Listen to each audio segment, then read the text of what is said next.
Le Fashingon, en fait, c'est l'idée de s'ouvrir, ouvrir son cœur, ouvrir son esprit. Donc on va faire des symboles avec son corps et on va être attentif à ces symboles que l'on formule, que l'on fabrique, que l'on fait à partir de ces mouvements. Voilà. Et ça nous met dans un état de disponibilité totalement à ce qui est, c'est-à-dire à votre présence ici et pourquoi vous êtes ici. Ok. Ensuite, on continuera sur une pratique assise. Donc, ceux qui ont des difficultés dans l'assise, vous pourrez vous mettre sur une chaise éventuellement, soit vous appuyer contre le mur aussi, hein, possible. Et là, on le vivra avec des sons que je pourrais faire, disons, et puis aussi de la musique. Voilà. Et la troisième partie, on fera une partie en G. Donc, on va rechercher davantage un état de relaxation profonde pour éventuellement évacuer des zones de stress ou évacuer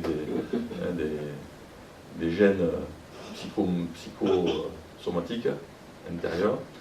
Et la quatrième et la dernière, on se relèvera pour faire un petit peu de travail d'arbre, un travail de posture, donc debout, immobile. Voilà, nous finirons sur cette quatrième phase pour ce matin.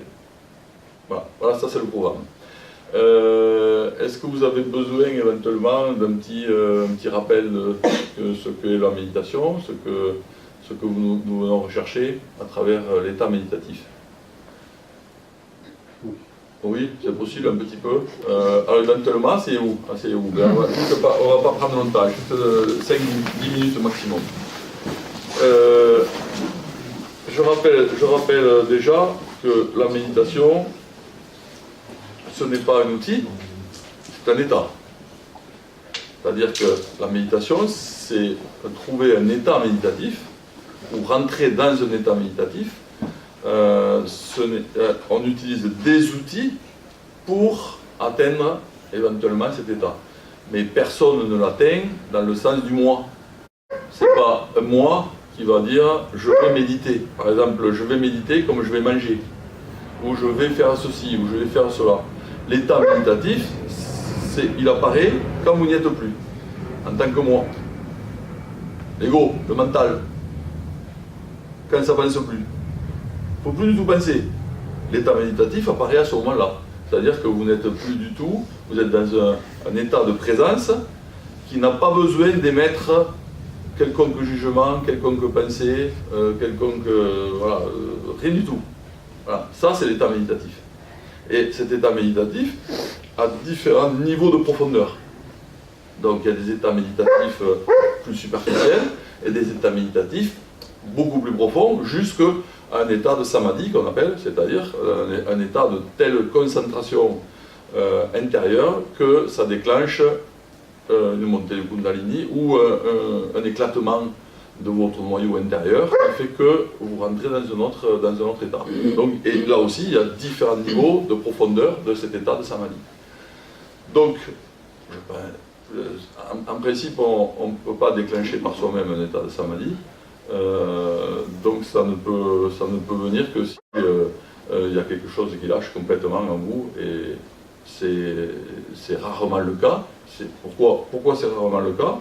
Parce qu'en fait nous avons un système de protection au niveau du corps qui fait que si on rentrait facilement en état de samadhi, on ne serait plus en capacité de vivre naturellement. Si on était tout le temps en état de samadhi, on ne pourrait plus vivre en société. On serait totalement connecté au divin, si vous voulez, mais déconnecté de la société des hommes. Donc, c'est protégé, et on ne rentre pas en état de samadhi comme ça.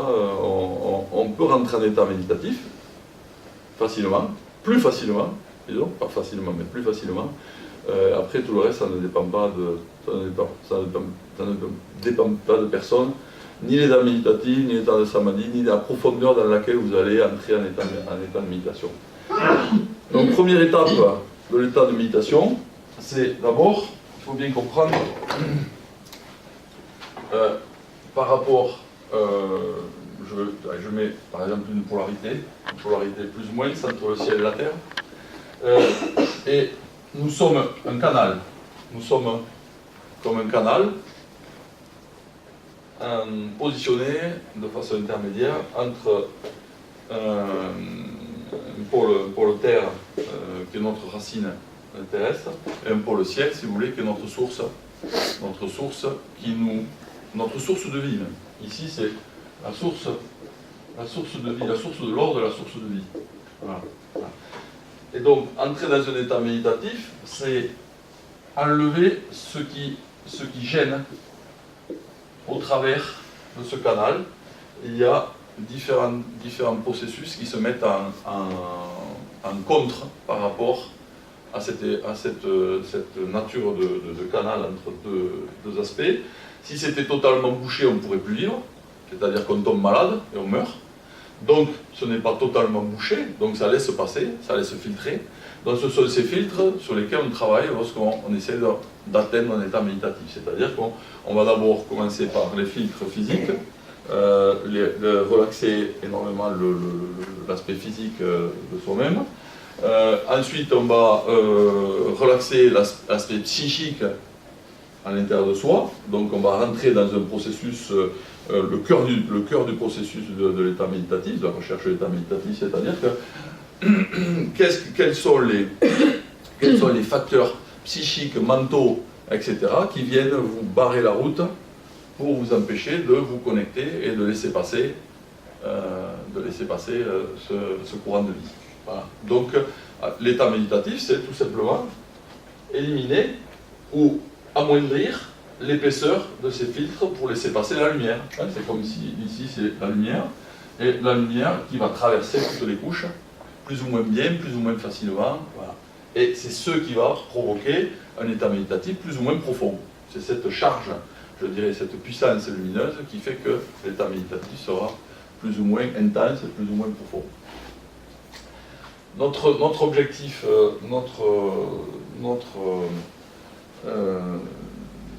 notre façon de nous positionner à l'intérieur, elle va être selon deux aspects. L'aspect demander ou se mettre en relation avec la Terre, c'est-à-dire garder une protection par rapport à la Terre, c'est-à-dire que ne pas générer de problématiques qui pourraient nuire à l'état de santé du corps. Okay. Donc on demande cette protection par rapport à la Terre, et on demande aussi la protection par rapport au ciel, dans le sens où on va se connecter avec les niveaux supérieurs, hein, et à partir de là, ça incombe à nous d'être dans un certain état de présence pour ensuite travailler chacun en soi sur ces niveaux de résistance que nous allons traverser. Voilà. Un petit peu comme des zones de brouillard, ou des zones de difficulté, des zones de froid, des zones de chaleur, des zones de tout un tas de trucs qui font que ça va venir en profondeur. Il est évident que en Inde ou dans des pays comme ça, la méditation, c'est pas juste pour du bien-être, c'est pas juste pour être mieux en société, c'est vraiment pour la recherche du divin en soi. Donc ces personnes-là méditent constamment, et l'idée c'est de progressivement installer un état méditatif qui soit un état méditatif au quotidien. C'est-à-dire que votre état méditatif au quotidien, c'est être totalement attentif à ce que nous faisons au quotidien, ce qui nous permet d'être moins perturbé, je dirais, par tout ce qui va être des pensées subsidiaires, des pensées traversantes, qui ne servent à rien par rapport à l'efficacité du quotidien.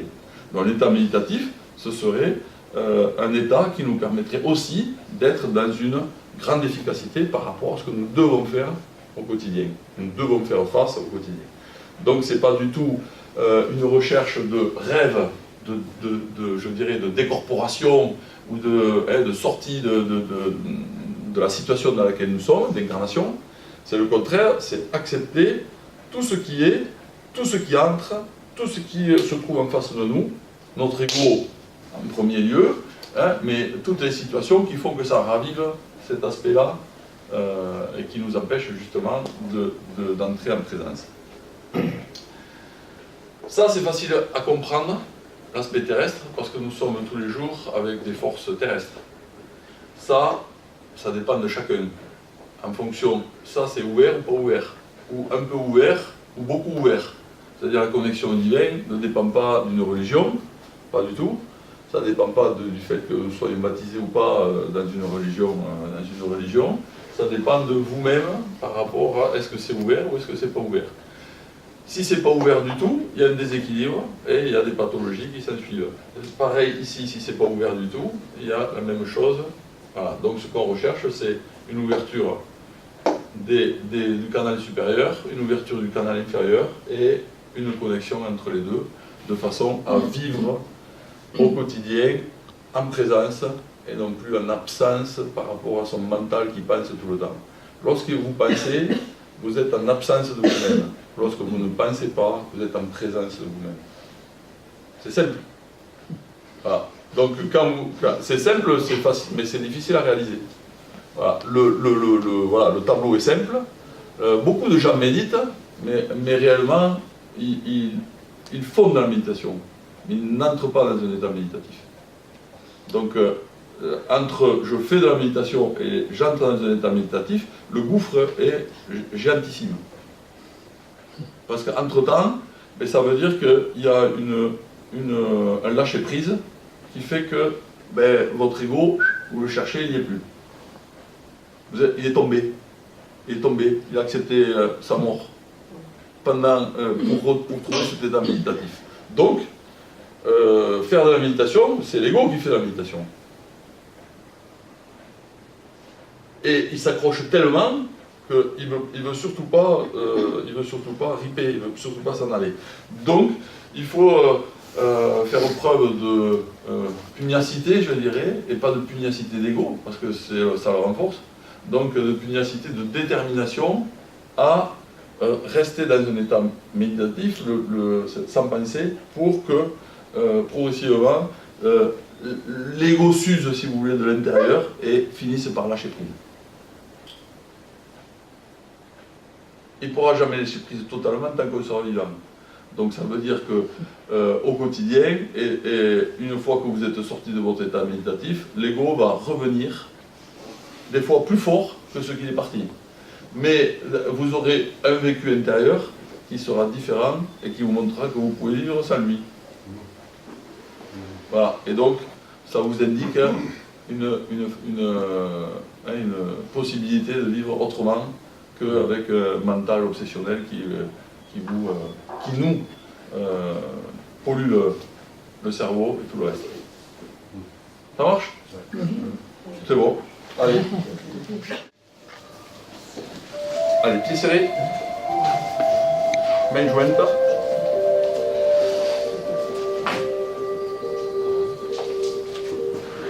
Déjà, observez la difficulté pour trouver son équilibre. Donc, vous relâchez prise.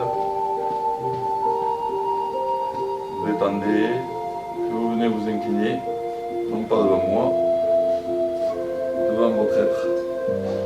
Et tous les protecteurs qui sont là.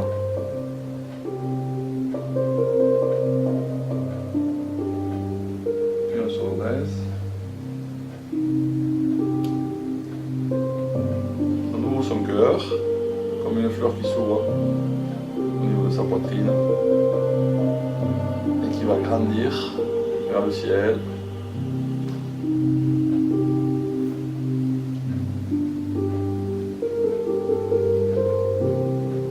La tête se penche légèrement en arrière et vous cherchez l'étirement dans la poitrine. Relâchez la mâchoire.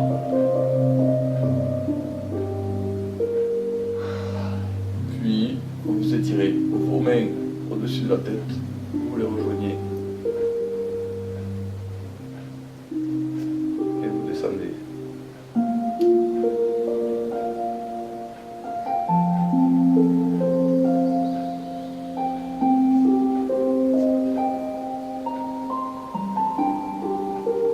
Vous inclinez à nouveau.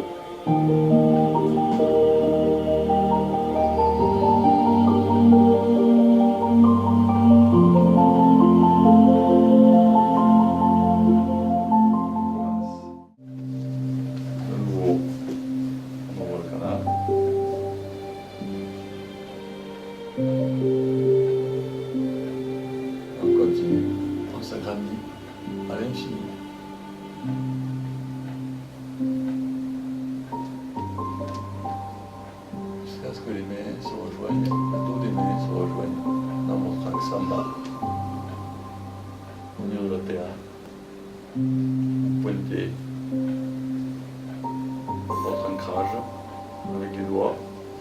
Et vous remontez le long de votre canal central. La sève de la vie, l'offrande de vie émerge des racines. On retourne comme une offrande. Cette vie, on l'offre. Et on retourne sur un cadeau dans notre vie.